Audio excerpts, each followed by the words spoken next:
യഥാർത്ഥത്തിൽ എയറിലാക്കുക എന്ന് പറഞ്ഞാലേ അങ്ങനെ എന്നെ എയറിലാക്കാൻ ഒരാൾ ജനിച്ചിട്ടില്ല. തന്ത്രമാന്ത്രികയുടെ പേരിൽ ഞാൻ ഒരു രൂപയിലും എനിക്കെതിരെ ഇവിടുത്തെ ഒരു യൂട്യൂബ് ചാനൽ ചെയ്തവർ മുഴുവൻ കയറി ഇറങ്ങുവാണ്. ഈ കഴിഞ്ഞ ദിവസം ഒരാളിൻ്റെ അടുത്ത് ഒരുത്തൻ രക്തം ശ്രദ്ധിച്ച് മരിച്ചു, വേറെ ഒരുത്തൻ അസ്ഥികൂടം പോലായി. പക്ഷെ നമുക്കറിയാവുന്ന കാന്തല്ലൂർ സ്വാമി എന്ന് പറയുന്നത് മുന്നിലിരിക്കുന്ന ഒരാളുടെ 3 തലമുറ വരെ പറയാൻ കഴിയുന്ന സ്വാമിക്ക് എന്തുകൊണ്ടാണ് അവിടെ ഇരുന്ന ആളുകളെ ഡിഫെൻഡ് ചെയ്യാൻ കഴിയാതെ പോയത്? എന്തിനു ബോധ്യപ്പെടുത്തേണ്ട ആവശ്യം? ഇപ്പൊ അവർ ചോദിക്കുന്ന ചോദ്യങ്ങൾ പലപ്പോഴും നിശബ്ദനായി എന്തുകൊണ്ടാണ്? നമ്മൾ എന്താണെന്ന് ഒരാളെ ബോധ്യപ്പെടുത്തേണ്ട ആവശ്യമില്ല.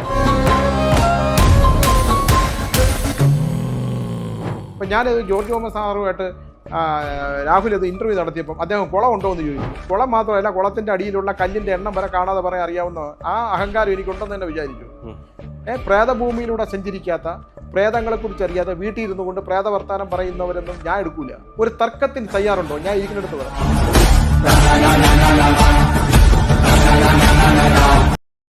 സ്വാമി 24 നടന്ന തമ്മിൽ പ്രോഗ്രാം, അതില് സ്വാമി ഒരു മാല കറക്കുന്നതുമായി ബന്ധപ്പെട്ട് സ്വാമി എയറിലായിരുന്നു എന്നാണ് അറിയാൻ കഴിഞ്ഞിട്ടുള്ള വാർത്തകൾ. അപ്പോൾ അതിനപ്പുറത്തേക്ക് നോക്കിക്കഴിഞ്ഞാൽ അതിന് സ്വാമിയുടെ അടുത്തിരുന്ന മുരാരി തന്ത്രീർ എന്ന് പറയുന്ന അദ്ദേഹത്തെ അറസ്റ്റ് ചെയ്യുന്നൊരു സാഹചര്യമുണ്ടായി, ഒരു സ്ത്രീയുടെ വിഷയവുമായി ബന്ധപ്പെട്ട്. അതുകൂടാതെ തന്നെ അവിടെ ഇരുന്ന പാനലിലുള്ള മുഴുവൻ ആളുകളെയും ചീത്ത വിളിക്കുന്ന രീതിയിലേക്ക് സമൂഹ മാധ്യമങ്ങൾ പോകുന്നൊരു സാഹചര്യമുണ്ട്. യഥാർത്ഥത്തിൽ എന്താണ് സംഭവിച്ചത്? യഥാർത്ഥത്തിൽ എയറിലാക്കുക എന്ന് പറഞ്ഞാലേ അങ്ങനെ എന്നെ എയറിലാക്കാൻ ഒരാൾ ജനിച്ചിട്ടില്ല.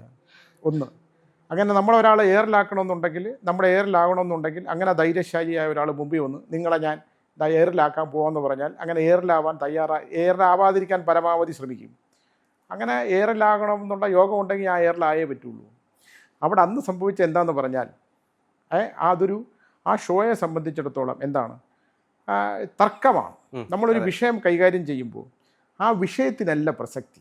വ്യക്തിപരമായി ഒരാളെ എങ്ങനെ തേജോവധം ചെയ്യാൻ പറ്റും, അവിടെയുള്ള ആ വിശ്വാസങ്ങളെ എങ്ങനെ ആക്ഷേപിക്കാൻ പറ്റും. അങ്ങനെ വിശ്വാസമില്ലാത്തവരും വിശ്വാസമുള്ളവരും തമ്മിലുള്ള തർക്കഭൂമിയാണ്, കലാപഭൂമിയാണത്. കാരണം ഒരാൾ പറയുന്നത് കേട്ടുകൊണ്ടിരിക്കാനോ ആ കേട്ടതിന് ശേഷം മറ്റേ മറുപടി പറയാനോ അതൊന്നും അല്ല തയ്യാറാണ്. ഒരാൾ പറഞ്ഞ് അവസാനിക്കുന്നതിന് മുമ്പ് അയാൾ പറയുന്നത് കേൾക്കാനുള്ള ക്ഷമയില്ലാതെ കുറേ പേരുടെ തമ്മിലുള്ള ബഹളമാണ്. പക്ഷെ നമുക്കറിയാവുന്ന കാന്തല്ലൂർ സ്വാമി എന്ന് പറയുന്നത് മുന്നിലിരിക്കുന്ന ഒരാളുടെ 3 തലമുറ വരെ പറയാൻ കഴിയുന്ന സ്വാമിക്ക് എന്തുകൊണ്ടാണ് അവിടെ ഇരുന്ന ആളുകളെ ഡിഫെൻഡ് ചെയ്യാൻ കഴിയാതെ പോയത്? എന്തിനു ബോധ്യപ്പെടുത്തേണ്ട ആവശ്യം?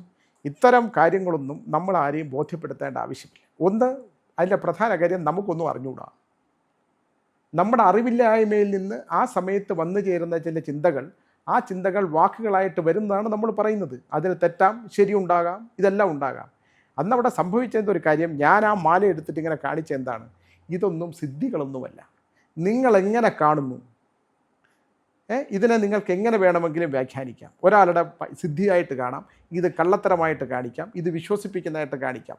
എങ്ങനെ വേണമെങ്കിലും ഇതിനെ നിങ്ങൾക്ക് കാണാം. നിങ്ങൾ എങ്ങനെ കാണുന്നു എന്നുള്ളതാണ്. നിങ്ങൾ വിശ്വസിക്കുന്നതോ അവിശ്വസിക്കുന്നതോ, നിങ്ങൾ എങ്ങനെയാണ് കാണേണ്ടത്, നിങ്ങൾ എങ്ങനെയാണ് കാണുന്നത്, അതാണ് ഞാനവിടെ അവതരിപ്പിച്ചത്. പക്ഷേ ആ ബഹളത്തിൻ്റെ ഇടയിൽ അതൊക്കെ മറ്റൊരു തരത്തിലാക്കി. ഇപ്പം ഞാൻ പറഞ്ഞു, ഒരാളൊരു മാല കാണിച്ചിട്ട് ഇങ്ങനെ കൈകൊണ്ട് ഇങ്ങനെ ആക്കുകയാണെങ്കിൽ ഈ കൈയുടെ മൂവ്മെൻറ്റ് ഇങ്ങനെ കാണിക്കാം, ഈ മാല ഇങ്ങനെ കാണിക്കുകയാണെങ്കിൽ കാണിക്കാം.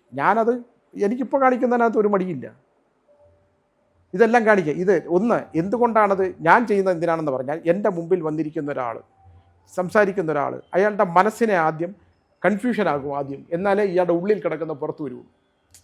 കലക്ക വെള്ളത്തിൽ മീൻ പിടിക്കണമെന്ന് പറയുന്നില്ലേ, അതേപോലെ വെള്ളം കലങ്ങിക്കിടക്കുമ്പോൾ ആ മുകളിലേക്ക് വരുന്ന ചില സാധനങ്ങൾ, തന്ത്രമാന്ത്രികങ്ങളിൽ അങ്ങനെ ഒരു സത്യമുണ്ട്. അല്ല, എനിക്ക് വലിയൊരു അവിശ്വസനീയത തോന്നി അതിനകത്ത്. കാരണം എന്ന് വെച്ച് കഴിഞ്ഞാൽ ഞാൻ കണ്ടിട്ടുള്ള കാന്തല്ലൂർ സ്വാമി എന്ന് പറയുന്നത് എനിക്ക് അനുഭവമുണ്ട്. ഞാൻ ഒന്നുകൂടെ കാണിച്ചു തരാം. നിങ്ങൾ കാണിച്ചോ? നിങ്ങളുടെ കയ്യിൽ വല്ല മാലയുണ്ടോ? ഇല്ല. ഉണ്ടോ? നിങ്ങൾ എന്തെങ്കിലും കാണിച്ചു? ഇത് നിങ്ങൾ നോക്കിക്കോ. ഇതിനകത്തൊന്നും നിങ്ങൾക്കെല്ലാം പറ്റുന്നതാണ്. ആർക്കാണോ 6ാം ഇന്ദ്രിയത്തിന് പവർ ഉള്ളത് അവർക്കെല്ലാം ഇത് പറ്റും. ഇത് ആർക്ക് വേണമെങ്കിലും ചെയ്യാം. ഞാൻ പറഞ്ഞ മനസ്സിലായില്ല? ഇതൊക്കെ ആർക്ക് വേണമെങ്കിലും സാധിക്കുന്നതാണ്. എങ്ങനെ കാണുന്നു എന്നുള്ളതാണ്.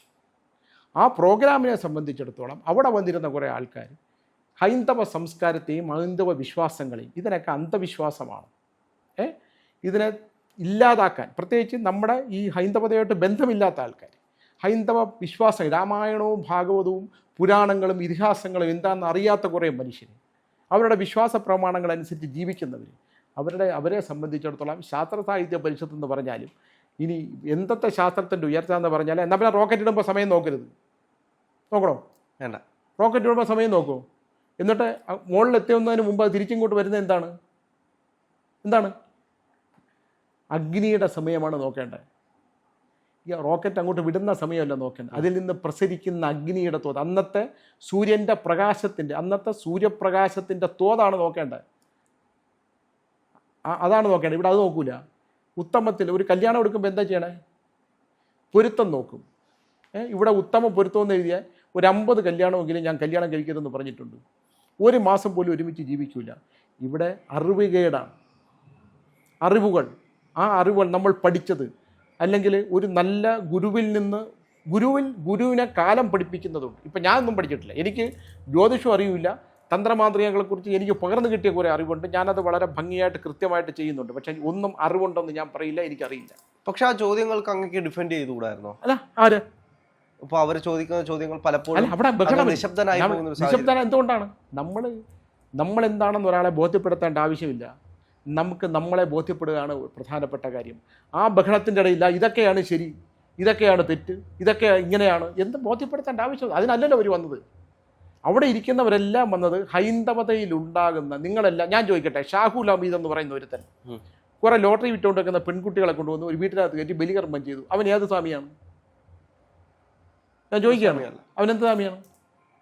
തമിഴ്നാട്ടിലെ കുഗ്രാമങ്ങളിൽ ജീവിക്കാനായിട്ട് ദൈവവേഷം കിട്ടുന്ന സ്ത്രീകളുണ്ട്. അവിടെ പോയി ഷൂട്ട് ചെയ്തിട്ട് ഇതെല്ലാം സംസ്കാരത്തെ നശിപ്പിക്കുന്നത്, ഇവിടെ എല്ലാം മനുഷ്യ ദൈവങ്ങളുണ്ടെന്ന് കാണിക്കുന്നത് ശരിയാണോ? അല്ല. ഞാൻ ഒരു കാര്യം പറയാം. നമ്മുടെ ഭാരത സംസ്കാരത്തിനെ സംബന്ധിച്ചിടത്തോളം, തന്ത്രമാന്ത്രികങ്ങളെ സംബന്ധിച്ചിടത്തോളം, ഇനി എത്ര നശിപ്പിക്കാൻ ശ്രമിച്ചാലും അതിനൊരു വലിയ സത്യമുണ്ട്. അത് ഇവരാരും വിചാരിച്ചാൽ നശിക്കുന്നതല്ല. ഞാൻ ആ വീഡിയോ കണ്ടപ്പോൾ ഞാൻ മനസ്സിൽ കരുതി, സ്വാമിക്ക് ആ ഫ്രണ്ടിലിരിക്കുന്ന തർക്കിക്കുന്ന ആളുടെ ഒരു 3 തലമുറ പറഞ്ഞു കൊടുത്തു കഴിഞ്ഞാൽ തീരാവുന്ന വിഷയമേ ഉള്ളായിരുന്നു. അതെന്തിനാ ബോധ്യപ്പെടുത്തേണ്ട ആവശ്യം? അവിടെ അതല്ലല്ലോ വിഷയം. അവിടെ വന്നേക്കുന്നത് എന്താണ്? അവിടെ ഇത്തരം നിങ്ങൾ അന്ധതയുണ്ടോ? ഞാൻ ചോദിക്കുന്നത്, ഞാൻ പണ്ടും ഇന്നും പറയുന്ന ഒരു കാര്യം, ഒരാൾ വിശ്വസിക്കുന്നതും വിശ്വസിക്കാതിരിക്കുന്നതും അന്ധതയാണ് അല്ലേ? അതെ. എനിക്ക് എൻ്റെ അന്ധതയാണ്, ഞാൻ വിശ്വസിക്കുന്നില്ല, അതെൻ്റെ അന്ധതയാണ്. ഞാനിത് വിശ്വസിക്കുന്നുണ്ട്, അതും അന്ധത. ഇരുട്ടുണ്ടെങ്കിൽ മാത്രമേ പ്രകാശത്തിന് ശക്തിയുള്ളൂ. ഇവർ ഇരുട്ടിൽ തന്നെയാണ്, പ്രകാശം കണ്ടെത്താൻ ശ്രമിക്കുന്നില്ല. ആ അന്ധതയിൽ നിന്നുകൊണ്ട് ഇതിനെല്ലാം അടച്ചാക്ഷേപിക്കുന്ന വിധത്തിലാണ്. നമ്മളാരും ബലികർമ്മം ചെയ്യാൻ പോയിട്ടില്ല. ഞാൻ ചോദിക്കുന്നത്, കേരളത്തിൽ ഉടനീളം എല്ലാ വർഷാവർഷങ്ങളിലും നടക്കുന്ന മൊത്തം ഇതുപോലുള്ള എടുത്താൽ പണമുണ്ടാക്കാൻ വേണ്ടി കർമ്മങ്ങൾ ചെയ്യുന്നു, ഒന്നിലും ബലികർമ്മങ്ങളെക്കുറിച്ച് പറഞ്ഞിട്ടില്ല.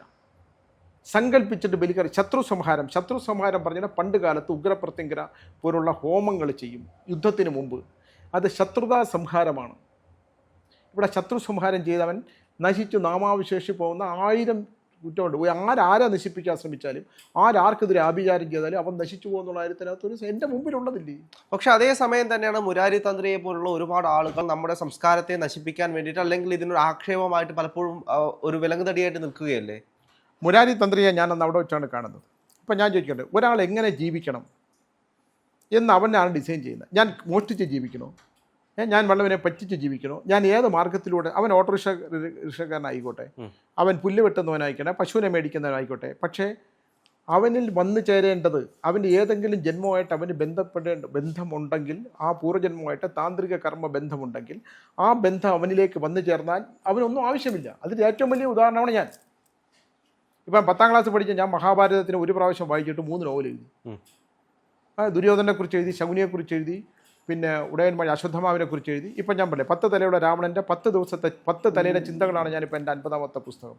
പൂർവ്വജന്മത്തിൽ നിന്ന് വന്നതാണ്, നമ്മളെ ആരും ഒന്നും പഠിപ്പിച്ചതല്ല. മുരാരി തന്ത്രിയെ സംബന്ധിച്ചിടത്തോളം അദ്ദേഹത്തിൻ്റെ ജീവിത മാർഗവും അദ്ദേഹത്തിൻ്റെ ഭൗതിക സുഖങ്ങൾ അനുഭവിക്കാനായിട്ട് പുള്ളി കണ്ടെത്തിയ ഒരു മാർഗമാണത്.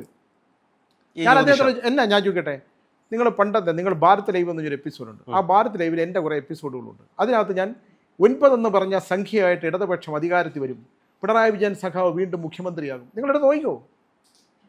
അർജുൻ എവിടെയാണ് സ്വാമി എന്ന് ചോദിച്ചപ്പോൾ ജലം എന്ന് മാത്രമേ എഴുതുള്ളൂ. കാരണം ജലത്തിൽ കാണുന്നു, ജീവനോടെ വരുമെന്ന് എഴുതാൻ പറ്റില്ല. ഇതുകൊണ്ട് നമ്മൾ ജ്ഞാനിയാവൂ? നമുക്ക് ആ സമയത്ത് തോന്നുന്ന എന്ത് സാന്നിധ്യമാണോ നമ്മളിലൂടെ പ്രവർത്തിക്കുന്നത്, ആ പ്രവർത്തിക്കുന്ന സാന്നിധ്യത്തിൻ്റെ ശക്തി. ഇപ്പം ഞാൻ ഇന്നും മുറിപ്പാലത്തറി മാടൻ തമ്പുരാൻ ക്ഷേത്രത്തിൽ പിന്നെ ഇത്രയും പേരുടെ ഫലം പറഞ്ഞു. 20 ദിവസം വെച്ച് 5 പേരുടെ ഫലങ്ങൾ, 5 ദിവസത്തെ ഫലങ്ങൾ. 1 രൂപ നാണയം വയ്ക്കുമ്പം നിങ്ങൾ ഇന്ന സ്ഥലത്തു നിന്നല്ലേ വരുന്നത്, ഇതല്ലേ നിങ്ങളുടെ വിഷയം. ഇപ്പം ഇന്ന് ഞാൻ തൃശ്ശൂർ പാലക്കാട് നിന്ന് ഒരു ഭാര്യയും ഗർഭിണിയായ ഭാര്യയും ഭർത്താവും ഒരു അമ്മയായിട്ട് വന്നു. അമ്മയായിട്ട് ഞാൻ പറഞ്ഞു, അമ്മ ഈ വീട്ടിൽ നിങ്ങൾ താമസിക്കുന്ന വീട്, ആ വീട് ഇങ്ങനെയാണല്ലോ ഉണ്ടായിരുന്നത്. അതെ, ഞാൻ നമ്പർ തരാം, ഇത് കഴിഞ്ഞ് അവരുമായിട്ടൊന്ന് സംസാരിക്കണം. ഞാൻ ഈ എന്നെ കാണാൻ വന്നവരുടെ ഞാൻ ചോദിച്ചു, നിങ്ങളവിടെ ഒരു ചുമന്ന പശു, ഒരു പശുക്കുട്ടി വയറ് കുട്ടി മരിച്ചിട്ടുണ്ട്. അവർ പശുവിനെ വളർത്തി ഞാൻ കണ്ടിട്ടില്ല ഇത്രയും കാലത്തിന് തന്നെ സമയം അവർ കരഞ്ഞു, അമ്മ കരഞ്ഞു.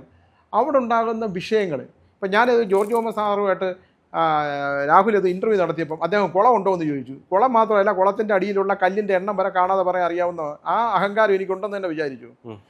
പ്രേതഭൂമിയിലൂടെ സഞ്ചരിക്കാത്ത, പ്രേതങ്ങളെക്കുറിച്ച് അറിയാതെ വീട്ടിൽ ഇരുന്നു കൊണ്ട് പ്രേതവർത്താനം പറയുന്നവരൊന്നും ഞാൻ എടുക്കൂല. ഒരു തർക്കത്തിന് തയ്യാറുണ്ടോ? ഞാൻ ഇരിക്കുന്നിടത്ത് പറയണം. ജോർജ് മാത്യു സാറുമായിട്ട് വന്നാൽ തർക്കിക്കാം, എന്ത് കാര്യത്തിനും തർക്കിക്കാം. പ്രേത വിഷയങ്ങളെക്കുറിച്ചോ പ്രേതലോകത്തെക്കുറിച്ചും. സൂര്യാളുടെ തിരുമേനിയിൽ നിന്ന് ഞാൻ മതദീക്ഷ സ്വീകരിച്ചാണ്. അദ്ദേഹം എൻ്റെ അടുത്ത് പറഞ്ഞെന്താണ്, സുനിൽ എൻ്റെ കൂടെ പറഞ്ഞില്ല, ഗോകുലം ശ്രീയുടെ ഇൻ്റർവ്യൂവിനകത്ത് പുള്ളി പറഞ്ഞു, എൻ്റെ ശിഷ്യ സുനിൽ പരമേശ്വരന് പ്രേതലോകമായിട്ട് ബന്ധമുണ്ട്, അത് അദ്ദേഹത്തിന് ആപത്താകും. പിന്നെ അദ്ദേഹം ഒരു ദിവസം എൻ്റെ അടുത്ത് വിളിച്ചു, സുനിൽ നിങ്ങൾ ഭീകര കർമ്മങ്ങൾ ചെയ്യുന്ന ആളാണ്, പ്രേതവുമായിട്ട് ബന്ധപ്പെട്ട കർമ്മങ്ങൾ ചെയ്യുന്നുണ്ട്, എൻ്റെ പേര് ഉപയോഗിക്കരുത്. ഞാൻ പറഞ്ഞില്ല, എനിക്ക് ജീവിക്കാൻ താങ്കളുടെ പേര് വേണ്ട എന്ന് മന്ത്രദീക്ഷ എന്ന ഗുരുവിൻ്റെ അടുത്ത് പറഞ്ഞ ഒരാളാണ്. കാരണം ഞാനിതൊന്നും പണം ഉണ്ടാക്കാൻ ഉപയോഗിച്ചിട്ടില്ല. ഞാനിപ്പോഴും പുസ്തകം വിറ്റ് ജീവിക്കുന്നതാണ്. തന്ത്രമാന്ത്രികയുടെ പേരിൽ ഞാൻ ഒരു രൂപ പോലും, എനിക്കെതിരെ ഇവിടുത്തെ ഒരു യൂട്യൂബ് ചാനൽ ചെയ്തവർ മുഴുവൻ കയറി ഇറങ്ങുവാണ്. ഈ കഴിഞ്ഞ ദിവസം ഒരാളിൻ്റെ അടുത്ത് ഒരുത്തൻ രക്തം ശ്രദ്ധിച്ച് മരിച്ചു, വേറെ ഒരുത്തൻ അസ്ഥികൂടം പോലായി. ഞാൻ ഒന്നും ചെയ്യാൻ പോയില്ല. കാരണം നമ്മളൊരുത്തനെ നശിപ്പിക്കണമെന്നുണ്ടെങ്കിൽ അവന് മിനിമം യോഗ്യത വേണം. ഒരു പ്രത്യങ്കര ഉപാസകനെ സംബന്ധിച്ചിടത്തോളം ഒരു കർണേഷി ഉപാസന, ഞാൻ ഇന്നലെ ഒരു സ്ത്രീ എൻ്റെ അടുത്ത് വന്നു. അവരുടെ ഭർത്താവ് ഇന്ന് ക്ഷേത്രത്തിൽ വന്നാണ്. അവരുടെ ഭർത്താവ് കർണയക്ഷിയെ വിഴിച്ചു വരുത്തി ചെയ്തതാണ്, ഉപാസന സ്വീകരിച്ച ആളാണ്. അയാൾ അകാലത്തിൽ മരിച്ചു. ആ കുടുംബത്തിൻ്റെ സ്ഥിതി എൻ്റെ അടുത്ത് എന്താണ് സ്ഥിതി? ഞാൻ പറഞ്ഞത് ഇതാണ് സ്ഥിതി, ഇന്നത്തെ സംഭവമാണ്. വിരിച്ചു വരുത്തി ആ കുടുംബത്തിന്, മകന് കല്യാണത്തിൻ്റെ പ്രശ്നം, ബാക്കിയുള്ള വിഷയങ്ങൾ എന്താ സ്വാമി ചെയ്യുന്നത്? എന്തിനു നമ്മളെ ചെയ്യാൻ പോകുന്നു? ഇപ്പം ഞാൻ ചോദിക്കട്ടെ, നമുക്ക് ഓട്ടോറിക്ഷ ഓടിച്ചും ജീവിക്കാം, പുസ്തകം എഴുതിയും ജീവിക്കാം, എനിക്കിഷ്ടമുള്ളതൊക്കെ ചെയ്ത് ജീവിക്കാം. അപ്പം അതിനകത്ത് നമ്മൾ എന്ത് കർമ്മങ്ങളാണ് ചെയ്യുന്നത്? ഇവിടെ ആത്മീയതയിലുള്ള ഏറ്റവും വലിയ വിഷയം ഒരു വിഷയങ്ങളുണ്ടാക്കി. ഇപ്പോൾ അതിനകത്തുള്ളൊരു ഇൻ്റർവ്യൂവിൽ പറഞ്ഞു, അവിടെ ആളെ വിളിച്ച് വിട്ട്, ഇല്ലെങ്കിൽ അവിടെ സാധനങ്ങൾ കൊണ്ടിട്ട്. എനിക്കറിയാവുന്ന ഒരാളുണ്ടായിരുന്നു, അദ്ദേഹം എന്താണ്, അദ്ദേഹത്തിൻ്റെ ശിഷ്യന്മാർ ഒരാളെ വിടും, തലേ ദിവസം വീടിൻ്റെ കാര്യം പരിസരങ്ങളെ കൊണ്ട് അവിടെ ഒരു സാധനം കൊണ്ടിടും. നിങ്ങളെ വീട് ഇന്ന ഭാഗത്തൊരു സാധനമുണ്ട്, എടുത്തുകൊണ്ട് വരാൻ പറഞ്ഞു. അയാളുടെ അവസാനം ഉള്ള അവസ്ഥ എന്ന് പറഞ്ഞാൽ അതിഭീകര ദയനീയമായിരുന്നു. ആ കുടുംബക്കാർ മുഴുവൻ നശിച്ചിട്ട് ആ കുടുംബക്കാർ മുഴുവൻ എൻ്റെ അടുത്ത് വന്നു. ഞാൻ ഇതിന് പരിഹാരമില്ല. എടാ, പണം നിനക്ക് അർഹതയുള്ളതാണോ? ഈ പണം നീ ഇപ്പം കഴിക്കുന്ന ആഹാരം നിനക്ക് അധ്വാനിച്ചുണ്ടാക്കി, നീ അത് കറക്റ്റായിട്ട് നിനക്ക് കഴിക്കേണ്ടതാണോ? അതല്ലാതെ മറ്റുള്ളവൻ്റെ വിശ്വാസത്തെ വഞ്ചിച്ചും ചതിച്ചും പറ്റിച്ചും ഒക്കെ ഉണ്ടാക്കിയാൽ മൂന്നാം തലമുറ കാണൂല. എത്ര ഉദാഹരണങ്ങൾ വേണം?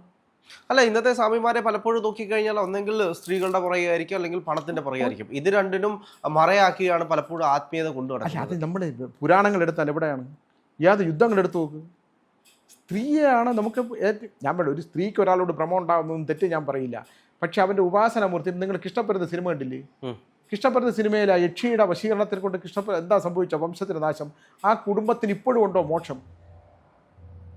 ഞാൻ പറഞ്ഞു, ഇത്തരം കാര്യങ്ങൾക്കകത്ത് ശ്രദ്ധിച്ചില്ലെങ്കിൽ, പണം ഉണ്ടാക്കാൻ പോയപ്പോൾ തന്ത്രി അകത്ത് കിടക്കില്ലേ? തന്ത്രിക്ക് എന്തെങ്കിലും ജ്യോതിഷമായിട്ട് ഉള്ള ബന്ധം ഇല്ലാന്നൊന്നും ഞാൻ പറയുന്നില്ല, അയാൾക്ക് എന്തെങ്കിലുമോ കാണും. പക്ഷെ അത് പുള്ളി നല്ല കാര്യത്തിന് ഉപയോഗിക്കണം. ഇപ്പം അനന്തപത്രത്തിലെ ദിഗംബരൻ എന്ന കഥാപാത്രത്തെ ഞാൻ സൃഷ്ടിച്ചതാണ്.